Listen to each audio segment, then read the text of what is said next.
అయితే ప్రత్యక్షంగా చూస్తున్న మీకు, పరోక్షంగా చూడబోతున్న కొన్ని లక్షల మందికి నా సాక్ష్యంతో కూడుకున్న సువార్త ప్రకటించబోతున్నానండి. అయితే మనందరికీ ఇప్పుడు నా మాటలు వినబడుతున్న మీ అందరికీ చెప్పనై ఉంది ఏంటంటే, నేను కూడా మీలాగా ఇప్పుడు మీ మనసులో రేకెత్తిస్తున్న ప్రశ్నే ఒకప్పుడు నాకు రేకెత్తించిందండి. ఏంటి ఈ క్రైస్తవులు కదిపితే సువార్త అంటారు, ఏమన్నంటే వాళ్ళు దేవుడు అంటారు, మాట్లాడితే దేవుడు అంటారు, చిన్న సంధిస్తే సభ పెట్టేస్తారు. అసలు ఏంటి వీళ్ళలో ఉన్న ఆ బాధ ఏంటి? అసలు ఎందుకు ఇలాగా రోడ్ల మీద పడి తిరుగుతారు? ఏంటంటే కరపత్రాలు పట్టుకుంటారు, రోడ్ల మీదకి వచ్చేస్తారు, ఇలా మైక్ పెట్టుకుంటారు, రోడ్డు మీదకి వచ్చేస్తారు, సువార్త అంటారు. ఏట్రా బాబు అసలు ఆయన బాధ అని మీలో చాలామందికి ఉన్న ప్రశ్న నాకు ఒకప్పుడు ఉండేదండి. అది దానికి కారణం మీరే. మీరు మీ కష్ట సమయంలో ఎవ్వరూ లేనప్పుడు, మీకు ద్రోహం అన్యాయం చేసినప్పుడు, మీరు బాధలో మీ హృదయం పగిలిపోయినప్పుడు అలా కన్నులైతే ఆకాశం వైపు చూసి, దేవుడా నువ్వు నా వైపు చూస్తున్నావా? అసలు నేను నీకు కనబడుతున్నానా? ఇన్ని ప్రజల్లో నీ దృష్టి నా వైపు ఉంచావా? నాకు ఎంత అన్యాయం చేశారే వీళ్ళు, మీకు ఎవరు అన్యాయం చేశారో వారి గురించి మీరు ఎంతో బాధపడుతూ చెప్పారు. ఆకాశం వైపు చూస్తూ, దేవుడా నువ్వు ఉన్నావా, నన్ను చూస్తున్నావా? ఎంత అన్యాయం చేశారే వీళ్ళు, దేవా నా జీవితం ఏమైపోతుందని కొందరు. ఏంటి, ఒక గురి లేదు, ఒక గమ్యం లేదు, ఎటు వెళ్తున్నానో తెలియట్లేదు, ఏం చేస్తున్నానో అర్థం అవట్లేదు. ఏంటి నా బతికేటి ఎలాగైపోయింది, ఏదో సాధించాలన్న ఆశ అయితే ఉంటుంది, ఏది సాధించలేకపోతున్నాడు. ఏదో ఒకటి తెగించి చేద్దాం అని ఈరోజు అనుకుంటున్నాడు, 2 రోజుల్లో చల్లారిపోతుంది. అయితే ప్రశ్నను పక్కన పెట్టండి. ఇప్పుడు క్రితం 2025 సంవత్సరంలో మన భారతదేశంలోనే అచ్చంగా 4849 మంది అండి, 4849 మంది అక్షరాల చనిపోయారు. చనిపోయారంటే డైరెక్ట్గా చంపేశారు. దేనికి? యేసుప్రభు మాట చెప్పడానికి. అంటే వాళ్ళకి దేవుడు ఎందువల్ల కలగజేశాడండి? దేవుడి గురించి చెప్పమని. మీ వల్లే. మీరు మీ కష్టాల్లో దేవుడి వైపు చూసి అడిగిన ఆ బాధని దేవుడు దైవజనంలో పెట్టడం వల్ల ఇలాగ ఈరోజు ఈ సువార్త. అయితే ఇప్పుడు నాకు ఇన్ని దేవుళ్ళని, ఇన్ని నామాల్లో నేను అడిగాను, నాకు ఏది దొరకలేదంటావు. ఇప్పుడు మీ యేసయ్యని అడిగితే నాకు ఏమన్నా వచ్చేస్తుందా అంటే, ఖచ్చితంగా, ఖండితంగా, నిశ్చయంగా. ఆమేన్. ఖచ్చితంగా, ఖండితంగా, నిశ్చయంగా మీకు అది వస్తుందండి. ఎందుకంటే నేను మీకు కనబడుతున్న నేను త్రాగుడికి వ్యసనపరుణ్ణి.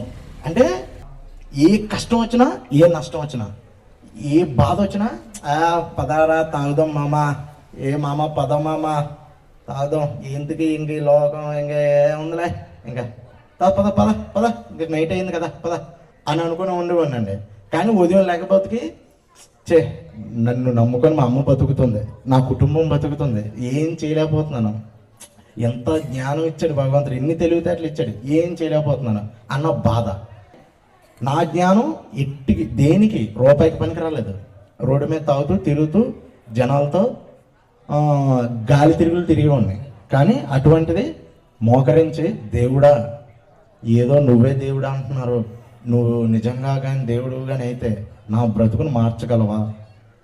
నా నుంచి నా పట్ల నీ చిత్తం ఏంటో అది తెలియచేయగలవా? నాకు నన్ను నిలబెట్టగలవా? నా బతుకు ఎంత హీనమైపోయింది, నా మొహం నేనే అర్థంలో చూసుకోలేకపోతున్నానే, నన్ను నిలబెట్టగలవా? నీకు నిజంగా అంత దమ్ము ఉందా? నీకు నిజమైన దేవుడివేనా అని నాలో నేను ప్రశ్న వేసుకొని మోకరించి కన్నీళ్ళతో విలపించానండి. దేవుడా నా జీవితాన్ని మార్చవా అని చెప్పి అన్న రోజు నాకు దేవుడిచ్చిన తలంపు, ఇప్పుడు మీరు ఈ ఊర్లో తిరిగింది కదండి బండి, టీవీకి తగిలిచ్చి అది ఆ తలంపుని దేవుడు నాకు ఇచ్చాడు. నేను రీసెంట్గా దేవుడి మీద దేవుడితో ఏకమై బతుకుతున్నాను. ఇప్పుడు నుంచి దేవుడే అన్నీ అనుకొని బ్రతుకుతున్నాను. ఇప్పుడు వరకు నా కుటుంబం ఇప్పుడు కొన్ని లక్షల అప్పుల్లో ఉన్నాము. మళ్ళీ దేవుని చిత్తం అయితే ఇప్పుడు నా మాట విన్న మీరందరూ మరలా ఇదే సంవత్సరం ఇదే రోజుకి ఇప్పుడు నాకున్న అప్పులకి 2-3 ఇంతలు అధిపతినై వస్తానండి. అప్పుడు మీరు నన్ను గుర్తుపెట్టుకోండి చాలు.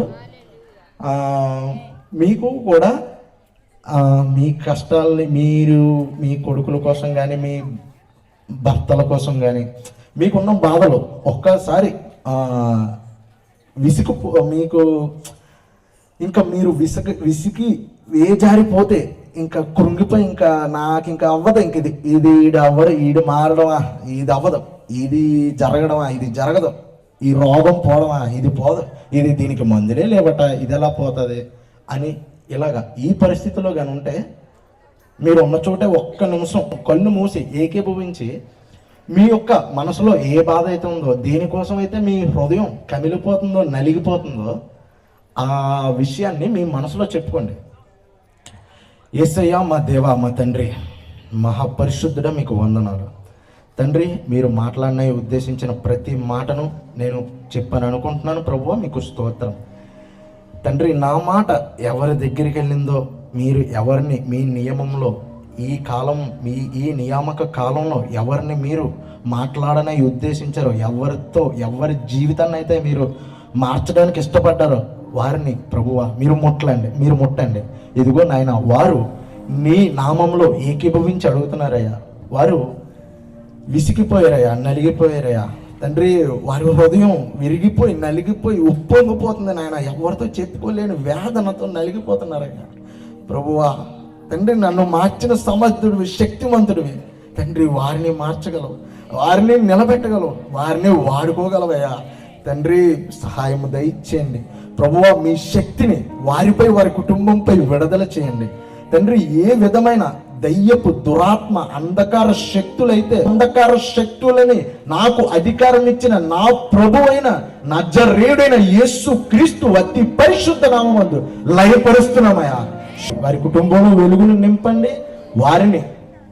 వారి బలహీనతల్ని జయించే శక్తితో నింపి మీ కొరకు మీ నామంలో శక్తి ఉన్నదని వారు ఎరిగి జీవించడానికి, పొందుకున్న ఆ వెలుగుని నలుగురిపై ప్రకాశింపచేసేలా వారి జీవితం ఉండడానికి మీరే సహాయం దయచండి. శక్తిని మీరు అనుగ్రహించండి, కృపని మీరు కుమ్మరించండి. మీపైన పూర్తి నమ్మక విశ్వాసంతో తండ్రి ఈ కార్యం తలపెట్టం. మీరే ఆశీర్వదించి మహిమ పొందండి. యేసు నామం అడుగుచున్నాము తండ్రి, ఆమేన్.